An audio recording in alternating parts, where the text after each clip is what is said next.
వేరే పాలు ఇవ్వకూడదు.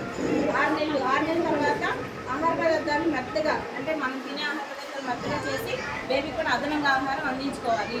అది అక్కడి నుంచి విటమిన్ ఏ అనేది 6 నెలలకు ఒకసారి మనం తప్పనిసరిగా వేయించుకోవాలి. అంటే 16 సంవత్సరాల వరకు కూడా బేబీని, అంటే ఆడపిల్ల అయినా సరే మగపిల్ల అయినా సరే చాలా జాగ్రత్తగా చూసుకోవాలి. ఆ టీకాలన్నీ అందించుకోవాలన్నమాట. పోషణ అనేది మన అంగన్వాడీ టీచర్స్ మనకు అందిస్తున్నారు. దాంట్లో ఏ విధంగా ఎన్ని రకాల ఆహార పదార్థాలు ఉన్నాయి, పాల దగ్గర నుండి పాలల్లో ఎన్ని రకాల, మనం ఇమ్యూనిటీ కావాలంటే, కాల్షియం కావాలంటే తల్లికైనా బిడ్డలకైనా పాలు కావాలి. పాల నుండి వచ్చే ఆహార పదార్థాలన్నీ మీకు అందిస్తున్నారు.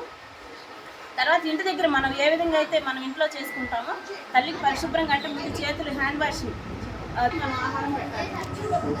బాత్రూమ్కి వెళ్ళినప్పుడు ప్రతిసారి హ్యాండ్ వాష్ చేసుకోవాలి. పిల్లలకి నేర్పించాలి హ్యాండ్ వాష్ చేసుకోవాలి.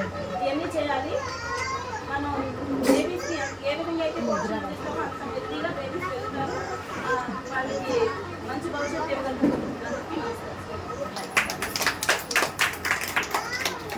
మంచి కాస్ట్లీ లేకపోతే ఎక్కువ పోషకాలు ఉన్న ఆహారం తిన్నా సరే పరిశుభ్రత పాటించలేదు అనుకో, అదంతా వేస్ట్.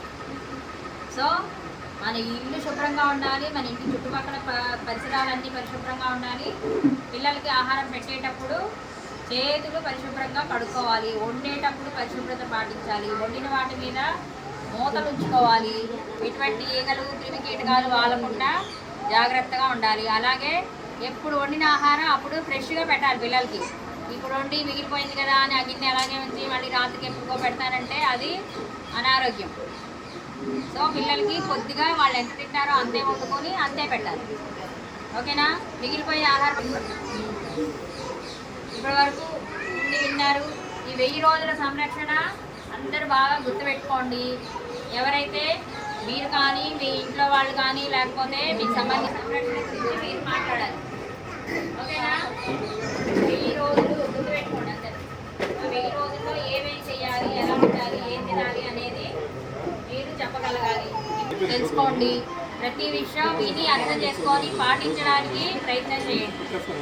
విని వెళ్ళిపోతే ఏం ఉపయోగం ఉండదు, పాటిస్తేనే దానివల్ల ఉపయోగం. మీరు మీ పిల్లల ఆరోగ్యం మీ చేతిలోనే ఉంది. తల్లి శ్రద్ధగా పిల్లలకి పోషణ ఇస్తేనే బిడ్డలు ఆరోగ్యంగా పెరుగుతారు. సో పోషకాహారం గురించి మొత్తం బాధ్యత అంతా తల్లిదే. మీరు మంచిగా బాగా తినాలి. మీ పిల్లల్ని